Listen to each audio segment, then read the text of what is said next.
Hello दोस्तों, देसी मैथिलों में आप सभी का स्वागत है। जैसा कि आप थंबनेल पे देख गए होंगे कि आज हम क्या कराएंगे। आज हम महत्वपूर्ण प्रश्न लेके आए हैं जो परीक्षा में बार बार पूछे जाते हैं और प्रैक्टिस सेट कराएंगे। क्या प्रैक्टिस सेट कराएंगे। और आप लोगों का सवाल है क्या सर मतलब चैप्टर वाइज नहीं पढ़ाएंगे? जरूर पढ़ाएंगे। वैकेंसी जिस दिन आ जाएंगी उसी दिन से हम चैप्टर वाइज पढ़ाना चालू कर देंगे और 20 दिन के अंदर हम आप लोग का पूरा टॉपिक खत्म कर देंगे। जितना भी मैथ का टॉपिक है उसमें दिया है, हम आपको 20 दिन या लगभग 1 महीना के अंदर क्या करेंगे, उसे खत्म कर देंगे। तब तक के लिए जो भी इंपॉर्टेंट क्वेश्चन है जो परीक्षा में बार बार रिपीट होते हैं, उनको हम क्या करते हैं, हल करते हैं। ठीक है, उनको क्या करते हैं, हल करते हैं। चलिए पहला क्वेश्चन आपकी स्क्रीन पे दिया है, क्या दिया है इसे पढ़ते हैं। दिया है, देखिए दिया है 52 और 26 156 का HCF ज्ञात कीजिए। अब इसमें क्या दिया है, 52 और 26 और 156 का क्या ज्ञात कीजिए, HCF ज्ञात कीजिए। इसका क्या पूछा है, HCF ज्ञात कीजिए। HCF मतलब क्या होता है, मस है। तो देखिए ऑप्शन में आपके 13 दिया है, 52 दिया है, 26 दिया है, 24 है। तो सीधी सी बात बताते हैं। देखिए कटने के लिए 13 से भी सब संख्या कट जाएगा, कटने के लिए 13 से भी कट जाएगा। 13 चौको 52, 13 दूना 26 और 13 कनम 13 और 13 दूना 26, 12 बढ़ जाएगा। यानी कटने के लिए 13 से भी कट जाएगा। पर सवाल ये है ना, देखिए बड़ी संख्या होता है, HCF माने हाईएस्ट कॉमन फैक्टर होता है। तो या तो आप एक काम करिए, या तो इन दोनों में देखिए आंसर इसका 26 है। यानी 26 एक ऐसी बड़ी संख्या है जो ये तीनों को काट देगा, उससे बड़ी कोई संख्या नहीं जो तीनों को काट देगा। या तो ऐसे करिए, या तो इन दोनों में पहले मसा चेक कर लीजिएगा। ये बताइए, हम एक तरीका बताए थे, अंतर क्या होता है, अंतर कितना आया 26। 52 और 26 का अंतर कितना है 26। अगर ये 26 इन दोनों को काट दिया, अगर इसका अंतर इन दोनों को काट दिया तो इन दोनों में मसा 26 हो जाएगा। तो नहीं, देखिए 26 दूना 52, 26 दूना 52 और 26 से कनम 26 नहीं काट पाएगा। यानी इन दोनों में मसा 26 है। अगर अभी 26 अगर इसको काट दिया 156 को, अगर ये 26 156 को काट दिया तो क्या हो जाएगा, यानी सबका मसा क्या हो जाएगा, 26 हो जाएगा। क्या 26 अगर इसको 6 बार में नहीं काट देगा, 6 बार में काटेगा तो देखिए 6 दूना 6 का 36, 6 दूना 12 3 15, इसको 6 बार में काट देगा। या तो ऐसे करिए, या तो ऐसे एक तरीका हमने आपको मसा में पढ़ाया था, 26 दूना 52 करिए। इन दोनों को पहले मसा चेक करिए, इन दोनों में मसा क्या आया, 26 आया। फिर इसको लेके यहाँ पे भाग करा दीजिए, फिर 26 को लेके किस में भाग करा दीजिए, 156 में 26 6 का 36, 6 दूना 12 3 15 कट जाएगा। यानी सबका मसा क्या हो जाएगा, 26 हो जाएगा। इस प्रकार से आप क्वेश्चन को हल कर सकते हैं। ठीक है, इस प्रकार से अगर आपके एग्जाम में आ जाता है तो क्वेश्चन को आप क्या कर सकते हैं, आसानी से हल कर सकते हैं। ठीक है, आसानी से हल कर सकते हैं। चलिए अगला क्वेश्चन क्या दिया है आपकी स्क्रीन पे देते हैं। अगला क्वेश्चन, 16,000 रुपए की धनराशि को 25% वार्षिक चक्रवृद्धि ब्याज की दर से 2 वर्ष का मिश्रधन कितना होगा। क्या 2 वर्ष का मिश्रधन कितना होगा। ये देखिए ये चक्रवृद्धि ब्याज का सवाल है। क्या है, चक्रवृद्धि ब्याज का सवाल है। तो हम एक सिंपल सा तरीका आपको बताते हैं। देखिएगा कभी आएगा ऐसा सवाल तो परसेंटेज को उठाइएगा। किसको उठाएगा, परसेंटेज को। परसेंटेज कितना दिया है 25%। इसको भिन्न में कन्वर्ट करिएगा। भिन्न में कन्वर्ट करने के लिए क्या किया जाता है, परसेंटेज हटेगा तो नीचे 0 लग जाएगा। 25 से करना 25, 25 चौका 100 कर दीजिएगा। ये नीचे वाला हमेशा पी को मानिएगा। पी माने होता है मूलधन होता है, पी माने क्या होता है, मूलधन होता है। और इसे ऊपर वाले को हमेशा ब्याज मानिएगा, ब्याज मानिएगा। ठीक है, क्या मानिएगा, ब्याज मानिएगा। आप ध्यान से समझिएगा। अभी बताइए, एक बात बताइए, इसको पता क्या करिएगा, इसको इस फॉर्म में लिख दीजिएगा। मानिएगा 4 रुपया पी है, 4 रुपया मूलधन है। तो अगर 1 रुपया ब्याज बढ़ेगा तो कितना हो जाएगा, 5 रुपया हो जाएगा ना मिश्रधन। यानी आप पी संबंध ए निकालने का, यानी पी माने मूलधन होता है, ए माने मिश्रधन होता है। तो आप बताइए 4 रुपया में कोई चीज हमने 4 रुपया उधार लिया या दिया, समझिएगा ध्यान से। ठीक है, अगर 1 रुपया ब्याज बढ़ेगा तो 4 रुपया से 1 रुपया ब्याज बढ़ेगा, कितना बढ़ेगा, 5 रुपया। तो ये देखिएगा ये 1 साल का हो जाएगा। अगर 2 साल का निकालना होगा तो एक बार वैसे ही और लिख दीजिएगा। अब लिखने के बाद गुणा कर दीजिएगा, 4 चौक 16 और 5 पचे 25। अब जो ये आया 16 ना, ये मूलधन है और ये मिश्रधन जो आया कितना, 25 रुपया। कहने का मतलब ये है कि हमने 16 रुपया जमा किया बैंक में और 2 वर्षों में 25 रुपया हो गया, मन बढ़ गया। 2 वर्षों में कितना हो गया, 25 रुपया। यानी जो 25 रुपया है ना वो मिश्रधन है। अब या तो आपसे क्या पूछा, केवल मिश्रधन ही पूछा ना, तो एक को डेटा दिया होगा आपने। एक को डेटा क्या दिया है, डेटा में दिया 16,000। क्या दिया है, 16,000। इसका नाम क्या है, मूलधन ना। तो ये वो डेटा है, इसमें देखिए कौन मूलधन। ये समझिए हम रेशियो निकाले हैं। क्या निकाले हैं, पी और ए का रेशियो निकाले, यानी मूलधन और मिश्रधन का क्या निकाले हैं, रेशियो निकाले हैं।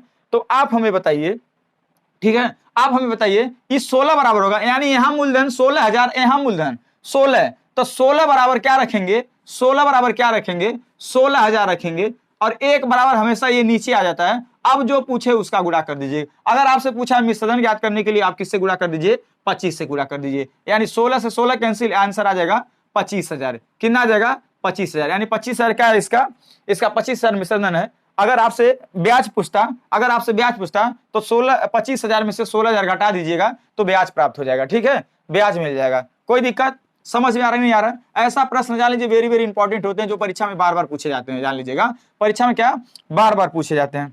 चलिए अब देखिएगा ये अनुपात का ना सबसे वेरी इंपॉर्टेंट क्वेश्चन है। जान लीजिएगा इतना इंपॉर्टेंट सवाल है ना, ये सवाल अगर आप लोग कहें ना हम 10 सवाल लेके आए हैं, ये जान लीजिएगा 10 सवाल लेके आए, अगर 10 सवाल में से अगर 10 सवाल आप लोग लगा लेंगे ना तो जान लीजिएगा कि मैथ में आप 18 में 18 करके आएंगे। आप एग्जाम में मैथ में 18 में 18 करके आएंगे, हम वादा करते हैं आपसे। अगर ये 10 सवाल आप लगा दिए, अगर अपने से खुद से अगर आपको देखिए टाइमिंग दे रहे हैं ना हल्का फुल्का, इसमें अगर आप लगा लिए तो 100% हर एक सवाल लगा लेंगे। चलिए अगला क्वेश्चन क्या दिया? 81 में किस संख्या से भाग किया जाए? 81 में किस संख्या से भाग किया जाए कि 16 तथा 12 का तृतीय अनुपात बन जाए? देखिएगा कह रहा है भैया कोई 81 एक संख्या है, 81 एक संख्या है, किसी संख्या से भाग किया जाए, वो संख्या नहीं पता है, वो संख्या में नहीं पता है, किसी संख्या से भाग किया जाए, ये जो भी प्राप्त हो ना भाग देने के बाद जो भी आए ना वो 16 और 12 का क्या है तृतीय अनुपात बने। यानी जो भी हम भाग इससे दें, यानी पता नहीं कौन संख्या से भाग देना ये नहीं पता है। बोला किस संख्या से 81 में हम 81 में किस संख्या से भाग दें कि 16 और 12 का क्या आ जाए तृतीय अनुपात ज्ञात हो जाए। क्या? तृतीय अनुपात। अब देखिएगा अनुपात का सवाल है। तृतीय अनुपात का एक हम फार्मूला बताते हैं आपको, बी स्क्वायर बराबर AC। एक सूत्र याद कर लीजिएगा, ये अनुपात का सवाल होता है, बी स्क्वायर बराबर AC एक सूत्र होता है। तो देखिएगा ये पहला है ना है यानी ए दिया है और है बी दिया है, यानी आपसे क्या पूछ रहा है सी पूछ रहा है। यानी अब इसमें से कैसे हम पता करेंगे कौन ए है कौन बी है? तो क्रम के अनुसार आप जान लीजिएगा, पहले क्रम पे आता है ए और दूसरे क्रम पे आता है बी और तीसरे क्रम पे आता है सी। तो यहाँ पे पहले 16 दिया तो यानी पहला 16 होगा, ए होगा, और बी क्या होगा 12 होगा, और सी का मान आपसे पहले तृतीय अनुपात यानी सी का मान तीसरा अनुपात आपसे पूछ रहा है। तो सबसे पहले इस माध्यम के हम क्या निकालें, इसका तृतीय तो अनुपात जान लें। जब तक हम तृतीय अनुपात नहीं जानेंगे तब तक यहाँ पे नहीं रखेंगे। जैसे यहाँ पे कोई चीज रखेंगे, मान लीजिए यहाँ पे कुछ रखेंगे, यहाँ पे जो भी आएगा इसका तृतीय अनुपात आएगा ना, तो पहले हई वाला हम ज्ञात कर लें। समझ रहे हैं ना, पहले हई वाला ज्ञात कर लें कि मतलब इसके बाद इसका जो भी हई आएगा वो तृतीय अनुपात इसका आएगा। अब रखेंगे बी कौन है 12, 12 का स्क्वायर क्या हम 12 गुणे 12 नहीं रख सकते हैं। देखिए बी स्क्वायर बराबर AC, यानी यहाँ बी स्क्वायर के जगह 12 गुणे 12 रख दिए, इधर बराबर है, ए का मान 16 है, इधर 16 रख देंगे, और सी का मान ज्ञात अभी हम कर रहे हैं, सी का मान यानी तृतीय अनुपात। ई जाके इधर क्या करेगा भाग करेगा, ई जाके इधर क्या करेगा भाग करेगा। अब भाग करेगा तो तृतीय अनुपात बन जाएगा, यानी 4 चौक 16 और 4 तिया 12, आई जाएगा 4 तिया 12, यानी 3 त्रिका 9। सी का मान कितना आ गया 9 आ गया, यानी 16 और 12 का तृतीय अनुपात क्या है आया 9 आया। तो ये बताइए 9 लाने के लिए 81 में हम किसका भाग दें कि 9 आ जाएगा? तो क्या 9 का भाग दे देंगे नहीं आ जाएगा 9 81, यानी जो 9 आएगा इस 16 और 12 का तृतीय अनुपात आएगा नहीं आएगा? आएगा ना। तो इस प्रकार से आप क्या कर सकते हैं, यानी 81 में हम 9 का भाग देंगे तो इन दोनों का तृतीय अनुपात प्राप्त हो जाएगा। ऐसे आप कर सकते हैं। तुरंत आप यहाँ 9 रखिए, 9 आपको 9 लाना है तो यहाँ क्या रखेंगे बताइए? आपको यहाँ 9 लाना है, इसमें भाग दे के 9 लाना है, तो किसका भाग देंगे? यानी 9 का भाग देंगे 9 81, यानी आंसर क्या हो जाएगा 9, यानी आंसर क्या हो जाएगा 9 रखने पे, x का मान क्या रखने पे 9 रखने पे, यानी 9 रखेंगे 81 में 9 का भाग देंगे तो 16 और 12 का क्या हो जाएगा तृतीय अनुपात हो जाएगा। 16 और 12 का क्या हो जाएगा तृतीय अनुपात हो जाएगा। चलिए अगला क्वेश्चन क्या देते हैं। अगला क्वेश्चन आपकी स्क्रीन पे दिया है, उसे हल करने का प्रयास करते हैं। दिया है 40 के वर्ग का, आप देखिए इसमें दिया है 40 के वर्ग का 40%, 40% का चौथाई भाग, चौथाई मतलब 1/4, चौथाई कहिए या 1/4 कहिए, बात एक ही है। यानी बोला है 40 का स्क्वायर का 40% का 1/4 मतलब क्या होगा, तो हम आपको बता दें। देखिए पहले नंबर 40 का स्क्वायर करेंगे आप तो क्या मिलेगा आपको 1600 मिलेगा, यानी 40 गुणे 40 करते तो 1600 मिलेगा। फिर ये क्या है का माने क्या होता है गुणा होता है। अब इसका 40% निकालेंगे, आप परसेंटेज अभी नहीं निकालिए, इस परसेंटेज का नीचे 0 लगा दीजिए। अभी का माने होता है गुणा 1/4। अब क्या करना है आपको काटना है, 0 से 0 काटना है, 4 चौक 16, यानी 40 चौका क्या हो जाएगा 160, यानी आंसर कितना आ जाएगा 160 आ जाएगा। आंसर क्या आ जाएगा 160 आ जाएगा। अब हमारी बात समझ रहे हैं ना, यानी एकदम सिंपल सा बोला है 40 का स्क्वायर का 40% का 1/4 कितना होगा, तो कितना होगा एक जो भी कैलकुलेशन करेंगे तो 160 आएगा। चलिए अगला क्वेश्चन देते हैं, ठीक है। अगला क्वेश्चन देते हैं, क्या दिया है 5 लगातार सम संख्याओं का औसत 78 है। 5 लगातार सम संख्याओं का औसत 78 है।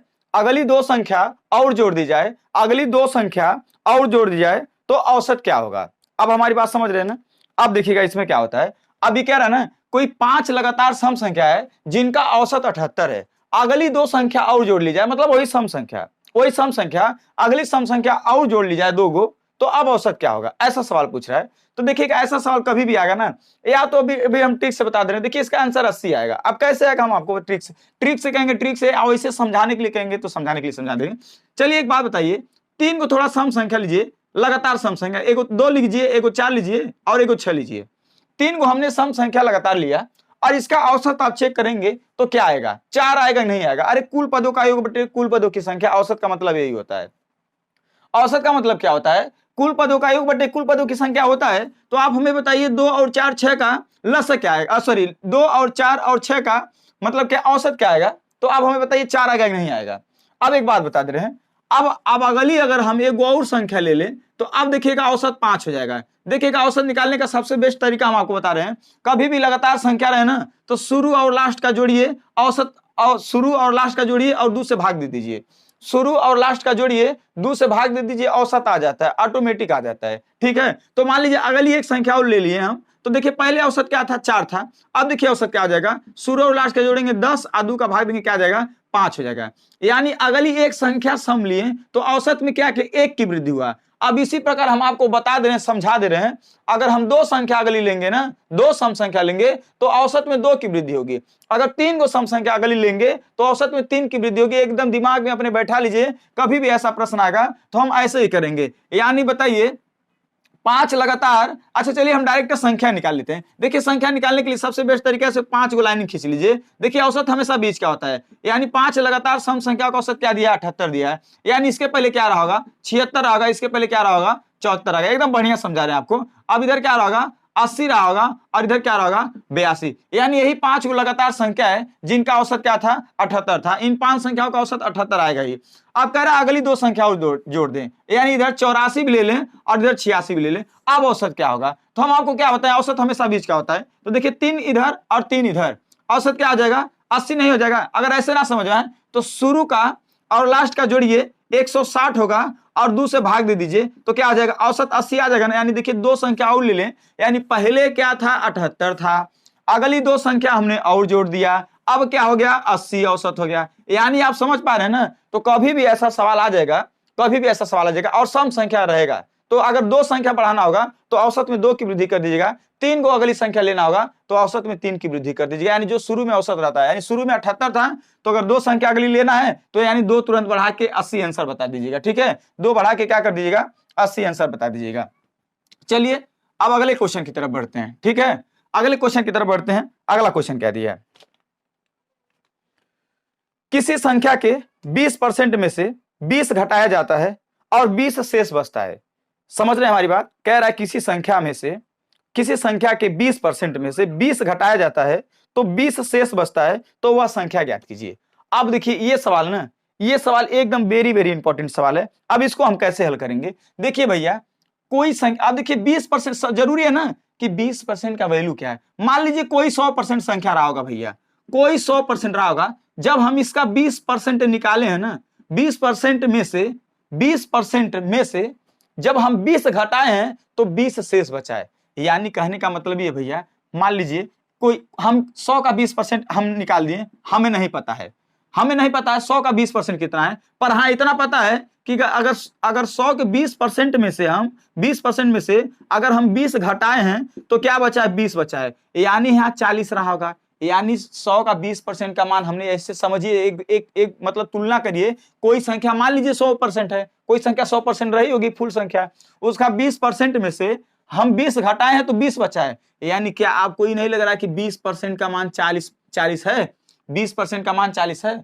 अरे अगर मान लीजिए किसी संख्या का 20% हमने 40 निकाल लिया, मान लीजिए अगर हम मान रहे हैं कि 20% बराबर 40, तो आप 40 में से 20 रुपया घटाइए, क्या 20 रुपया नहीं बचेगा। अब आप समझ गए ना, यानी 20% का वैल्यू क्या है, 40 है। 20% का वैल्यू क्या है, 40 है। तो 1% का वैल्यू हमेशा बताते हैं, इसको नीचे ला दीजिए, इसको नीचे ला दीजिए, 1% का वैल्यू आ जाएगा। अब पूछे है वो संख्या, तो संख्या हमने क्या माना, 100 माना। यानी 20 दूना 40 और 2 का गुणा 100 करेंगे, क्या आ जाएगा, 200 आ जाएगा।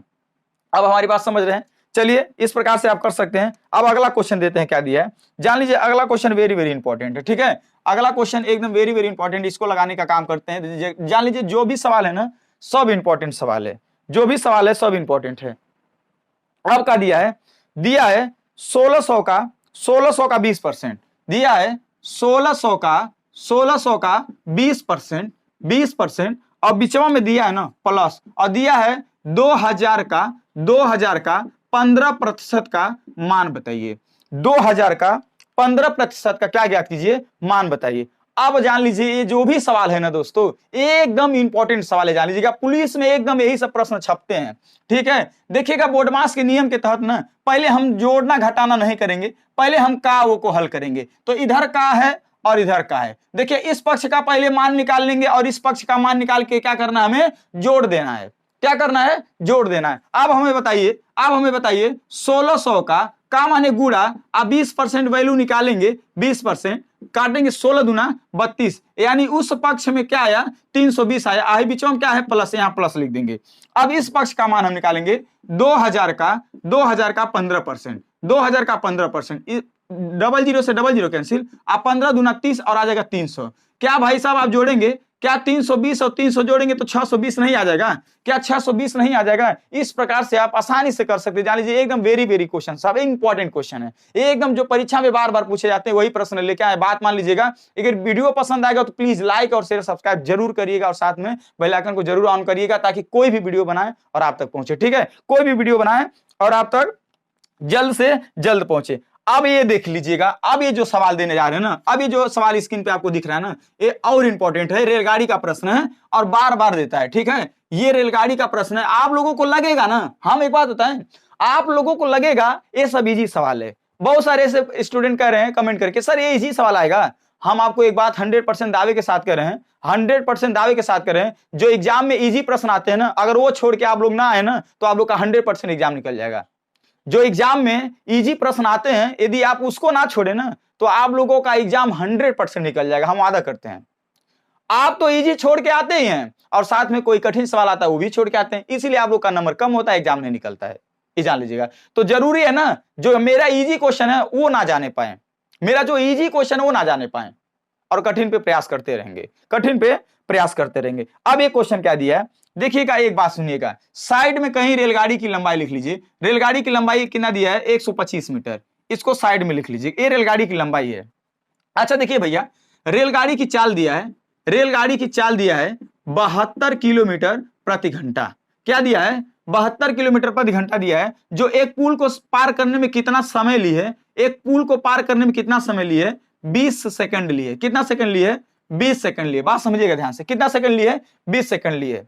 एक बात बता दे भैया, देखिएगा ये जो भी पुल हो है ना, मानिएगा ये पुल है ना, ये जितना समय में अगर इस पुल को पार करे, अगर 20 सेकंड में इस पुल को पार किए ना, तो उस पुलवा को पार किए ना, तो अपनी भी दूरी तय की है। यानी कोई भी ट्रेन किसी पुल अथवा प्लेटफार्म को पार करती है तो अपनी भी दूरी और प्लस प्लेटफार्म या पुल की भी दूरी को क्या करती है, तय करती है। यानी दोनों की दूरी क्या करती है, तय करती है। यानी जो भी 20 सेकंड में, यानी 72 किलोमीटर प्रति घंटा के रफ्तार से 20 सेकंड में जो भी दूरी तय की है, उसमें पुल का भी दूरी होगा और ट्रेन का भी दूरी होगा। समझिएगा ध्यान से। तो सबसे पहले काम करते हैं, हम आपको बताते हैं, देखिए इस सेकंड में है और ये किलोमीटर प्रति घंटा है। तो सबसे पहला काम होगा, आपको दूरी जब ज्ञात करना होगा ना, दूरी जब आपको ज्ञात करना होगा, तो देखिए जब ये छोटा है ना, तो इसको बदल दीजिए। 72 किलोमीटर प्रति घंटा को छोटा में बदल दिया जाता है, क्योंकि जब ये समय भी छोटा में आ जाएगा और चाल भी छोटा में आ जाएगा, तो दूरी भी मीटर में आएगी, छोटा में। इसका दूरी का बड़ा किलोमीटर होता है और छोटा मीटर माना जाता है। ठीक है, तो अब इसको 72 किलोमीटर प्रति घंटा को क्या करिएगा, छोटा बदलने के लिए 5/18 से गुणा कर दीजिएगा। 18 चौक 72 और 4 पचे 20। ये जो 20 आया ना, ये नया चाल आया है, छोटा में 20 मीटर प्रति सेकंड चाल आ गया। ध्यान से समझिएगा, 20 मीटर प्रति सेकंड चाल आ गया। तो अब दूरी बराबर क्या ज्ञात करेंगे, दूरी बराबर होता है चाल। चाल कितना दिया है, 20। चाल कितना दिया है, चाल 20, और समय कितना दिया है, 20। यानी दूरी बराबर चाल गुणे समय, यानी गुणा करेंगे तो टोटल दूरी कितना आएगा, 400 मीटर। टोटल दूरी कितना आएगा, 400 मीटर। यानी जो रेलगाड़ी है ना, वो पुल को पार की है, तो टोटल कितनी दूरी तय की है, 400 मीटर दूरी तय की है। तो आप बताइए भैया, यानी पुल का भी और ट्रेन का भी जो दूरी है टोटल 400 मीटर है, 400 मीटर, जिसमें से ओनली ट्रेन का लंबाई क्या है, 125 मीटर। जब घटा देंगे तो क्या भैया आप हमें बताइए, क्या पुल की लंबाई नहीं आपको पता चल जाएगी, क्या पुल की लंबाई नहीं पता चल जाएगी? पुल की लंबाई कितना होगा, 275, क्या 275 मीटर नहीं हो जाएगा। पुल की लंबाई क्या हो जाएगी 275 मीटर नहीं हो जाएगी। यानी आपसे क्या पूछा है, पुल की लंबाई ज्ञात कीजिए। क्या पूछा है, पुल की लंबाई इसमें पूछा है। तो आप आसानी से इसे क्या कर सकते हैं, हल कर सकते हैं। यानी आंसर क्या आ जाएगा 275 मीटर। पुल की लंबाई क्या होगा 275 मीटर। चलिए अगले क्वेश्चन की तरफ बढ़ते हैं। जान लीजिएगा ये भी क्वेश्चन वेरी वेरी इंपॉर्टेंट है, ठीक है। ये भी क्वेश्चन क्या है, एकदम इंपॉर्टेंट है, आप आसानी से इसे कर सकते हैं, ठीक है। चलिए क्या दिया है इसको समझते हैं, ठीक है। इसको समझते हैं क्या दिया है, दिया है 125 का 25, ध्यान से समझिएगा 125 नहीं, माफी चाहते हैं, ऐसा क्वेश्चन नहीं दिया, ठीक है। ऐसा क्वेश्चन नहीं दिया, इस क्वेश्चन को नहीं लगाते हैं, ऐसा क्वेश्चन नहीं दिया, ठीक है। देखिएगा हम क्या करते हैं, इस यहां से हम यहाँ पे नोट करके लिख देते हैं, बाद में हम एडिट करके उसमें क्या करते हैं क्वेश्चन को डालते हैं। दिया है 125 भागा 25 का 5 आप प्लस 40 गुणे 2, ऐसा प्रश्न दिया है। अब इस प्रश्न का हमें मान बताना है, कैसे बताएंगे, तो हम एक बात बता दें। देखिए भैया बोर्ड मास होता है, क्या होता है, बोर्ड मास होता है। तो बोर्ड मास में हम आपको बता दें, बोर्ड मास में क्या होता है, बी इसका मतलब ब्रैकेट होता है, ऑफ माने का होता है, का माने भले से गुणा होता है, भाग होता है, इसका माने गुणा और जोड़ और घटाना। ये बोर्ड मास कहता है सबसे पहले ब्रैकेट को करिए, फिर का वाले को करिए, फिर भाग वाले करिए, फिर गुणा वाले, फिर प्लस, फिर माइनस करिए। तो देखिए इसमें ना ब्रैकेट कहीं है, नहीं कोष्टक तो है नहीं, का है, का माने होता है गुणा, भले से भाग। देखिए इसमें बहुत लोग कंफ्यूज होते हैं, सबसे पहले भाग कर देंगे फिर गुणा करेंगे, ऐसा नहीं होता है। जहां आपको का दिखे सबसे पहले उसको हल करिए। देखिए बोर्ड मास कहता है पहले का फिर भाग, पहले का फिर भाग फिर गुणा फिर प्लस फिर माइनस, ऐसा बोर्ड मास कहता है। तो आपको ना जब भी ना का दिखे ना तो सबसे पहले भाग के पहले आप क्या करेंगे, का को करेंगे। का माने भले से ही होता है गुणा। तो अब क्या करेंगे 125 भागा 25 पचे 125, आप आराम से इसका गुणा तुरंत कर दीजिएगा। का माने होता है गुणा, 25 पचे 125, आप प्लस 40 गुणे 2 कर दीजिएगा। इसको बाद में आप गुणा कर सकते हैं। अब क्या करेंगे, हम भाग करेंगे। अब क्या करेंगे, भाग करेंगे। अब भाग करेंगे 125 से करना 125, यानी इस पक्ष में 1 आएगा, ये बीच में क्या है प्लस है, इधर क्या है 40 गुणे 2 है। तो अब क्या 40 गुणे 2 को 80 नहीं लिख सकते हैं, आप प्लस 1 इधर है, यानी इसका मान आ जाएगा क्या 81 आ जाएगा। क्या आ जाएगा 81 आ जाएगा। ये जान लीजिएगा जो भी सवाल है ना दोस्तों, एकदम वेरी वेरी इंपॉर्टेंट सवाल लेके आए थे, एकदम वेरी वेरी इंपॉर्टेंट सवाल लेके आए थे। और ये सब एग्जाम में आपको एकदम मिलेगा प्रश्न, जान लीजिएगा। देखिए पार्ट 1 मेरा 10 क्वेश्चन का रहेगा, फिर पार्ट 1 2 भी 10 क्वेश्चन का आएगा। हर एक प्रश्न जो भी रहेगा दो मतलब 10 क्वेश्चन का होगा, और एकदम इंपॉर्टेंट क्वेश्चन लाएंगे आप लोगों के लिए। बात मानिए, आप हमारे पास बने रहिए। एक अभी एग्जाम नहीं है, आ रहा है आप लोग का, अभी वैकेंसी नहीं है, इसलिए हम प्रैक्टिस सेट कराएं। जिस दिन वैकेंसी आ जाएगी उस दिन से हम कंटिन्यू चालू कर देंगे प्रैक्टिस सेट कराना। और क्या कराएंगे, साथ में आप लोगों का प्रैक्टिस सेट ही कराएंगे और चैप्टर वाइज भी पढ़ाएंगे, ठीक है। साथ में प्रैक्टिस सेट भी कराएंगे, क्या कराएंगे, चैप्टर वाइज पढ़ाएंगे। अगर दोस्तों वीडियो पसंद आया तो प्लीज बात मान लीजिएगा, लाइक और शेयर सब्सक्राइब करने से कुछ नहीं जाएगा, बस आपको एक क्लिक ही करना है, हो जाएगा दोस्तों, ठीक है। चलिए तब तक के लिए नेक्स्ट वीडियो मिलते हैं। जय हिंद, जय भारत।